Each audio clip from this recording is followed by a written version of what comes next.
కాశీఖండంలో 51వ అధ్యాయం చెప్పుకుంటున్నాం. అంటే మనకి 18 పురాణాలు ఉన్నాయి. ఈ 18 పురాణాల్లో స్కంద పురాణం అనేది ఒక పురాణం ఉంది. ఈ స్కంద పురాణంలో మనకి 82,000 శ్లోకాలు ఉన్నాయి. ఈ 82,000 శ్లోకాలు ఉంటే అందులో మన 4 భాగాలు చేశారు. అందులో ఒక భాగము కాశీఖండము. ఈ కాశీఖండంలో 13,000 శ్లోకాలు ఉన్నాయి. ఎన్ని ఉన్నాయి? 13,000 శ్లోకాలు. ఈ 13,000 శ్లోకాలతో ఉన్నటువంటి ఈ భాగాన్ని మళ్ళీ 100 అధ్యాయాలుగా మార్చారు. అయితే మనం ఈరోజు 51వ అధ్యాయం చెప్పుకుంటున్నాం. అంటే 50 అధ్యాయాల వరకు చెప్పుకున్నాం. ఇప్పుడు 51వ అధ్యాయం చెప్పుకుంటున్నాం. అంటే కాశీఖండంలో ఉన్నటువంటి ఈ 13,000 శ్లోకాలలో ఏముందయ్యా అంటే కాశీలో ఉన్నటువంటి 47,000 కోట్ల శివలింగములు. ఎన్ని శివలింగములు? 47,000 కోట్ల శివలింగములు మన కాశీలో 88 కిలోమీటర్లలో ఉన్నాయట. మన భూప్రపంచం మొత్తం విశ్వంలో మనకి 14 లోకాలే కాదు, ఆ తర్వాత కూడా ఎన్నో లోకాలు ఉన్నాయి. బ్రహ్మలోకం, వైకుంఠలోకం, గణేశలోకం, కుమారలోకం, మణిద్వీపం, మీ అందరికీ తెలుసు. ఇన్ని లోకాలలో కూడా లేని అద్భుత శక్తులతో ఉన్నటువంటి దివ్యమైన లింగములు మన కాశీలో ఉన్నాయి. అంటే ఒక్క కాశీ క్షేత్రాన్ని ఈ 88 కిలోమీటర్లు మన కంటితో కానీ చూడగలిగితే ఇక భూప్రపంచమే కదా, ఏ లోకంతో కూడా పని లేదు మనకి. మనం చెప్పుకున్నాము, మనకి కాశీఖండము 13వ అధ్యాయం నుంచి శివశర్మ వృత్తాంతం అని ఒకటి వచ్చింది. ఈ శివశర్మ అనేటువంటి ఒక బ్రాహ్మణోత్తముడు చనిపోతే ఆయన 72 లోకాలకు ఆయన ఆత్మను తీసుకుని వెళ్ళారు విష్ణుదూతలు.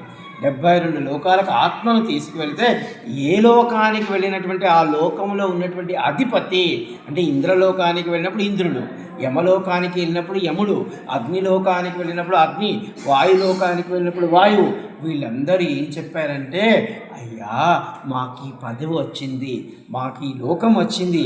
ఎవరి వల్ల వచ్చిందంటే కాశీలో ఉన్నటువంటి కాశీ విశ్వనాథుడి వల్ల. ఈరోజు నేను యముడినై కూర్చున్నాను యమలోకంలో, నేను ఇంద్రుడినై కూర్చున్నాను ఇంద్రలోకంలో, నేను అగ్నిదేవుడై కూర్చున్నాను అగ్నిలోకంలో అని ఆయనకి 72 లోకాలకు ఆయన ఆత్మ వెళ్ళింది. దీన్నే పరలోక యాత్ర అంటారు. మనకి సంకల్పంలో ఉంటుంది కదా, ఇహ పర అంటే, ఇహం అంటే మనం బతికి ఉండంగా అన్నీ, అలాగే పర అంటే మనం చనిపోయిన తర్వాత, అంటే మనం చేసుకున్నటువంటి పుణ్యకర్మలను బట్టి మనం ఒక్కొక్క లోకంలో ఉండిపోతాం. మళ్ళీ మనం ఒక్కొక్క లోకంలో ఉండిపోయామంటే మన మోక్షం రాదు. మనకి ఈ శివశర్మ వృత్తాంతం ఏం చెప్తుందంటే, ఈయన ఈ 72 లోకాల అనంతరము వైకుంఠములో బ్రహ్మదేవుడికి సమానమైనటువంటి 1 సంవత్సరం రోజు 1000 సంవత్సరాలు ఆయన అక్కడ ఉండి, తరువాత మళ్ళా కళింగ దేశానికి రాజుగా పుట్టి, మళ్ళా ఆయన చివరి రోజుల్లో కాశీకి వచ్చి కాశీలో ఒక లింగాన్ని ప్రతిష్ఠించి చనిపోతేనే మోక్షం వచ్చింది ఆయనకి. అర్థమైందా?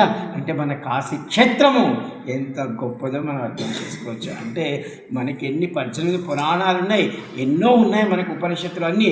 కానీ వీటన్నింటినీ మీరు తెలుసుకోవచ్చు, తెలుసుకోకూడదని కాదు.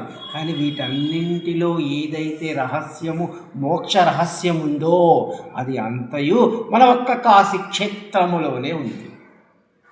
ఇది అనమాట. అయితే ఇప్పుడు మన కాశీఖండంలో మనము 51వ అధ్యాయం చెప్పుకుంటున్నాం. ఈ 51వ అధ్యాయం అంటే మనం 45వ అధ్యాయం నుంచి 52వ అధ్యాయం వరకు ఈ యొక్క సూర్యనారాయణుడు కాశీ క్షేత్రానికి వచ్చి ఆయన 12 స్థానాలను ఏర్పరచుకొని ఒక్కొక్క నెలకి ఒక్కొక్క అధిపతిగా ఉన్నటువంటి వైనము మనం చెప్పుకుంటున్నాం ఇప్పుడు. అంటే 12 ఆదిత్యులు, 12 ఆదిత్యులు, అందువలనే మనకి నెలకొక ఆదిత్యుడు వచ్చాడు. అయితే ఈరోజు మనము అరుణాదిత్యుడి గురించి చెప్పుకుంటున్నాం. ఎవరి ఆదిత్యుడు, ఎవరి అంటే కాశీఖండం 51వ అధ్యాయంలో 118 శ్లోకాలలో 12 ఆదిత్యులలో ఒకరైనటువంటి అరుణాదిత్యుని ఆవిర్భావం. ఈయన అసలు ఎందుకు వచ్చాడు? ఇప్పుడు మనం చెప్పాను నేను 47,000 కోట్ల శివలింగాలు ఉన్నాయన్నో. ఈ 47,000 కోట్ల శివలింగాలంటే ఒక్కొక్కరు ఎవరో మహానుభావుడు వచ్చారు. ఇప్పుడు చూడండి, దంపతులాగా వీళ్ళున్నారు, వాళ్ళు ఎవరో ఒక పుణ్య మహాదంపతుడైన వాడు ఏదో కాశీలో ఉండి బాగా తపస్సు చేసుకోగా నిజంగా ఈశ్వరుడు. మేము చెప్పాను మీకు, ఆ శివశర్మ అనే అతను మరుజన్మలో కాశీకి వచ్చి ఒక లింగాన్ని ప్రతిష్ఠిస్తే ఈశ్వరుడు ఆ లింగములో నుంచి దర్శనమిచ్చి, నాయనా నీ పూర్వజన్మ వృత్తాంతం ఇది, నీవు ఈ విధంగా పరలోక యాత్ర చేశావు కాబట్టి ఇక నీకు మోక్షాన్ని ఇస్తాను. 10,000 మంది భార్యలు ఆయనతో ఉంటే ఒక్క భార్యకి ఆయనకి మోక్షాన్ని ఇచ్చాడు. ఆ లింగం ఏమనుకున్నాం మనం? వృద్ధకాళేశ్వర్ మహాదేవలింగం. ఎక్కడుంది? మనకి మహామృత్యుంజయ మందిరంలో వృద్ధకాళేశ్వర లింగం ఉంది కదా, అంటే అది ఒక మోక్షలింగము. అలానే అన్నీ మన కంటికి కనబడుతున్నాయి. అంటే మీరు 47,000 కోట్ల శివలింగాల గురించి మనం వినాలంటే కొన్ని కోట్ల జన్మలెత్తాలి మనం, అందుకని అది మనకి సాధ్యమేది కాదు. కానీ ఈ 47,000 కోట్ల శివలింగంలో ఒక్క శివలింగం అనుగ్రహం కలిగితే చాలు మనకి. అందుకని ఇవన్నీ మనమా తిరిగేది అనుకొని మీరందరూ మనం విశ్వనాథుడి లింగాన్ని పట్టుకుంటున్నాం. కానీ విశ్వనాథుని యొక్క లింగాన్ని పట్టుకొని ఆయన అనుగ్రహాన్ని పొందడం అదృష్టమే. కానీ ఇవన్నింటి అనుగ్రహం కూడా ఉంటే ఇంకా తొందరగా అవుతుంది. ఇది అనమాట. అయితే ఈ ఆవిర్భావం, అరుణాదిత్యుని ఆవిర్భావం మహిమ, పూజ ఎలా చేయాలి, ఆయన అనుగ్రహాన్ని ఎలా పొందాలి, ఆయన్ని కానీ మనం పూజించినట్లయితే మనకి కలుగు ఆరోగ్యంకు సంబంధించి, అంటే సూర్యనారాయణుడు అన్నామంటే మనకి ఆయన కర్మప్రదాత. అలాగే ఆదిత్యులలో ఎన్నో లింగం ఇది, ఎన్నో ఆదిత్యుడు? 6వ ఆదిత్యుడు. 12 ఆదిత్యుల్లో ఏదో ఒక ఆదిత్యుడు అంటే మనకి అరుణాదిత్యుడు. మనము ఇవన్నీ చెప్పుకున్నాక ఒకరోజు నేను తీసుకెళ్తాను. ఈ 12 ఆదిత్యుల దగ్గర మనస వాచ కర్మణ మనం ఏ పూజ చేయాలి, ఎలా దండం పెట్టుకోవాలి మీకు చెప్తాను. ఎవరెవరు ఏ విధంగా దండం పెట్టుకుంటే మీకు ఏమేమి బాధ ఉందో, ఏ బాధ ఎలా పోతుందో కూడా చెప్తాను. అది చేసుకునే ప్రయత్నం మనం చేస్తాం. అగస్త్యముని అడుగుతున్నాడు. ఏమని? అగస్త్యముని ఓ సుబ్రహ్మణ్య స్వామితో, అంటే మనము ఈ యొక్క కాశీఖండము ఎవరికి చెప్పుకుంటారంటే మనం చెప్పుకున్నాము. అగస్త్యముని ఈ యొక్క గౌదల్యం ఉంది కదా మనకి, నంది సర్కిల్ అంటాం కదా, ఈ నంది సర్కిల్ దగ్గర ఈ యొక్క ఇప్పుడు నంది సర్కిల్, ఒకప్పుడు అది అగస్త్య ఆశ్రమం. అందుకే మీరు కొంచెం లోపలగానే అగస్త్య కుండని ఉంటుంది అక్కడ. అంటే ఈ అగస్త్యముని అక్కడ ధర్మపత్ని అయినటువంటి లోపాముద్రాదేవితో ఉంటే ఒకానొక సందర్భంలో వింధ్యాపర్వతం అహంకారంతో ఎత్తు పెరిగేటప్పటికీ ఆయన యొక్క ఎత్తును తగ్గించడానికి దేవతలందరూ పరుగున బ్రహ్మ చెప్పగా ఈ అగస్త్యాశ్రమునికి వచ్చారు. నాయన నువ్వు పోతే నా వింధ్యాపర్వతము ఎత్తు తగ్గుతుందంటే ఈ అగస్త్యముని కాశీని వదిలిపోవటం ఆయనకి ఇష్టం లేదు. మీకు చెప్పాను నేను, ఆయన కాశీని వదిలిపోతుంటే పరి విధాలా బాధపడుతుంటాడు. ఓ కాలభైరవ, నీకు వచ్చాయని ప్రతి ఆదివారం అష్టమి చతుర్దశి వచ్చాయని ఎందుకు నన్ను కాశీ వదిలిపెట్టి పంపిస్తున్నావు అంటే దేవతలు వచ్చి కోరారు ధర్మలోపం కోసం, కాబట్టి వెళ్ళక తప్పదు. కానీ కాశీ వదిలిపెట్టిపోవడం బాధాకరం. అటువంటి ఆయన వెళ్ళాడు, ఆ వింధ్యాపర్వతం చేశాడు. ఇంకా అలా పోయాడు, సుబ్రహ్మణ్య ఆశ్రమానికి చేరాడు. దక్షిణంగా ఉన్నటువంటి ఈ సుబ్రహ్మణ్య ఆశ్రమాన్ని చేరిన వాడు సుబ్రహ్మణ్య స్వామితో కాశీ గురించి మాట్లాడుతున్నాడు. మనకి ఏదైనా ఎక్కువ బాధ ఉందనుకోండి, అప్పుడు దాని గురించి ఎవరైనా 4 మంచి మాటలు చెప్తే ఆ బాధ పోతుంది. ఇది అన్నమాట. వాసం చేసి మన రూమ్ లోనే ఉన్నారు. అప్పుడు ఒకటే ఏడుపు, వెళ్ళిపోతున్నా నేను బాధతో. మళ్ళీ రప్పించారు. నేనన్నా నాకు పిల్లలు వద్దు, భార్య వద్దు, ఆస్తులు వద్దు, ఏమీ వద్దు, విశ్వనాథుడి పాదాలు తప్ప ఇంకేమీ వద్దు. నేను విశ్వనాథుడు కూడా దండం పెట్టుకున్నాను. నిజంగానే ఆయన నీ దగ్గర ఉండడం ధర్మమే, కానీ నా భార్య బిడ్డను వదలడం తప్పు, కాబట్టి వాళ్ళని కూడా ఇక్కడ తీసుకురా అలా. ఎందుకంటే అది కూడా మంచిదే కదా. ఇప్పుడు ఈ విధంగా వాళ్ళు కూడా ఇక్కడికి వచ్చి ఇక్కడే చదువుకుంటూ ఇక్కడే ఉండేలాగా భగవంతుడు ఏర్పాటు చేశాడు. నిజంగా మీరన్నా క్షమించాలి, ఈ వయసులో వచ్చారు. మాకైతే నేను 40 ఏళ్ళకే కాశీ వచ్చాక ఇవి అందులో మీకోసం ఇవి తెలుసుకున్న ఇవి నాకు తెలియదు. నేను ఒక టీచర్ని, ఏదో ఇవి తెలుసుకొని ఇప్పుడు నాకు ఈ పెద్దవాళ్ళు 4 చెప్పుతుంటే అమ్మో ఎంత అదృష్టవంతుణ్ణి నేను, నిజంగా ఎంత అదృష్టవంతుణ్ణి, ఇంత చిన్న వయసులోనే కుటుంబ సమేతంగా. అందులో నా బిడ్డలు ఇంకా నేను అనుకున్నాను, మా అమ్మాయి చెప్పింది మా ఇద్దరు పెళ్ళిళ్ళు అయిపోయకపోయి ఉండండి మీరు అనింది. అటువంటిది వాళ్ళు చదువులకు ముందే వచ్చే, చదువు లేకపోయినా పర్వాలేదు. నాకు ఒక గురువుగారు చెప్పారు, కాశీలో ఉండాలి అంటే 3 కాళ్ళతో పని ఉంది చంద్రశేఖర్ అన్నాడు. నాకు అర్థం కాక ఏమిటి గురువుగారు 3 కా అంటే, కా అంటే కళ్ళు బాగా ఉండాలి. ఎందుకంటే కాశీ మహాశ్మశానం. మీరు ఇప్పుడు మనం తిరుమల వెళ్ళామనుకోండి, అక్కడ ఉన్నవాళ్ళని లైట్ వేసి మీరు చూడకపోయినా జిగేల్లా కనపడతాయి. ఒక గర్భగుడి వదిలేండి, మిగతా ఎక్కడికి వెళ్ళినా, ఏ గుళ్ళో వెళ్ళినా, ఏ రోడ్డుకి వెళ్ళినా, ఎక్కడ వెళ్ళినా లైటింగు నీట్గా ఉంటుంది. కానీ మన కాశీ శ్మశానం కాబట్టి అలా కోరుకోకూడదు.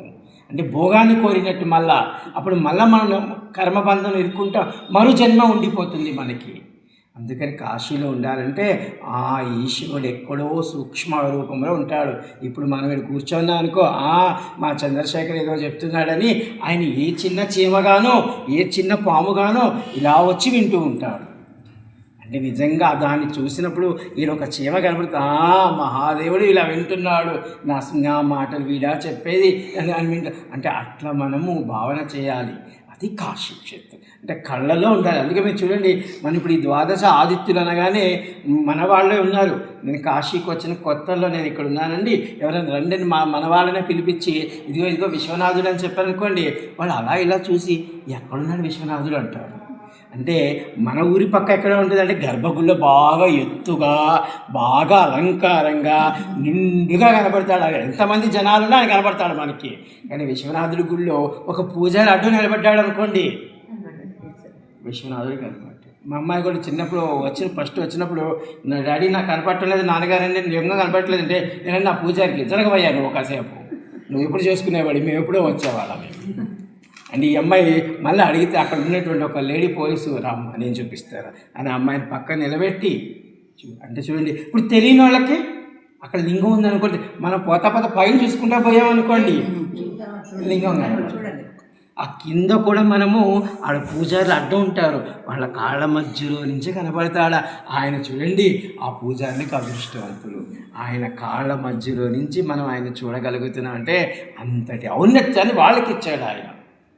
ఇది అనమాట కాశీక్షేత్రం అంటే. అగస్త్యముని అడుగుతున్నాడు, ఓ అగస్త్యముని చెప్తున్నాడు సుబ్రహ్మణ్య స్వామి దగ్గరికి వెళ్ళి, ఓ పుత్ర, పార్వతీదేవి యొక్క హృదయమును ఆనందింపచేయగలిగిన వాడివి. ఎందుకంటే ఆవిడ పిల్లలో అంటుంటే 6 ముఖములతో పుట్టినవాడు. అంటే ఏ తల్లికైనా మొదటి బిడ్డ సంతానము గొప్ప ఆనందాన్ని కలిగిస్తుంది. అందుకని అంటున్నాడు, పార్వతీదేవి యొక్క హృదయములకు ఆనందం కలిగించే ఓ పుత్ర, సర్వజ్ఞుడైనటువంటి మహాదేవుని శరీరము నుండి ఆవిర్భవించిన వాడా అని సుబ్రహ్మణ్య స్వామిని సంబోధిస్తున్నాడు. నాకు ఒక చిన్న సందేహం ఉంది, అది తీర్చగలవా అంటే కాశీకి సంబంధించిన సందేహాలు అడిగి కాశీ గురించి తెలుసుకుంటున్నాడు ఆయన. ఆయనకు అన్నీ తెలుసు, అయినప్పటికీ ఏమో సాక్షాత్ పార్వతీ పరమేశ్వరుల పుత్రుడు కదా, నాకు తెలియని రహస్యాలు వాళ్ళ అమ్మా నాన్న వాడికి ఏమైనా చెప్పారేమో. ఇది అనమాట. అంటే ఆయన అంటున్నాడు, ఇప్పుడు చెప్తున్నాడు సుబ్రహ్మణ్య స్వామి, ఓ ముని, ఓ కుంభ సంభవ అంటే ఈ యొక్క అగస్త్యముని కుండలోంచి పుడతాడు ఆయన. అందుకని కుంభ సంభవ. దక్ష ప్రజాపతి పుత్రిక అయినటువంటి ఆయన పుత్రికలు 64 మంది పుత్రికలను చెప్పుకున్నాం. అందులో 13 మంది పుత్రికలను ఒక కశ్యప ప్రజాపతి చేసుకోగా అందులో ఒక 2 కద్రువ వినతి.